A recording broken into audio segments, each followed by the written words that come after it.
Едноставно сметам дека премногу инструменти добива самиот премиер во рацете. Ако сакаме евентуално да го избегнеме тој политички призвук, ќе мора да се најде модалитет поинаков.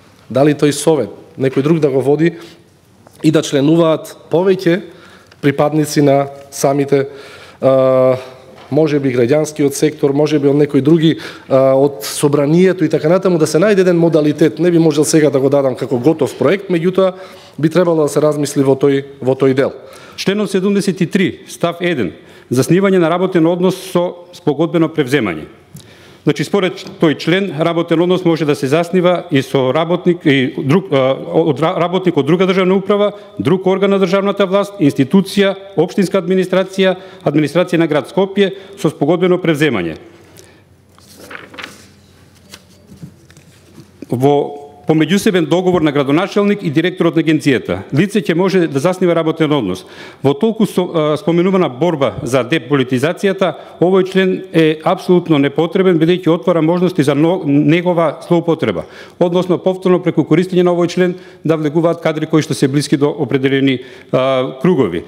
Нешто слично што беше користено и во претходниот закон, односно примање, вработување во управата за безбедност и контрразузнавање со без објавување на оглас.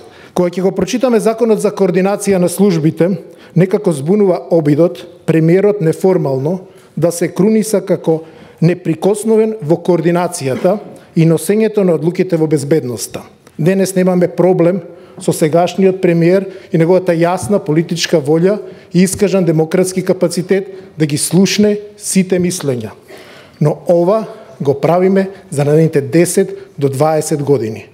Што доколку се смени власта, односно такви лоши случаи сведочиме од блиското минато. Долго време имаме искуство со работата на безбедносните служби. Можеме некого да нацртаме дека е најубав на светот, а некого можеме да го прикажеме дека е најлош, така да ги избегнеме тие работи.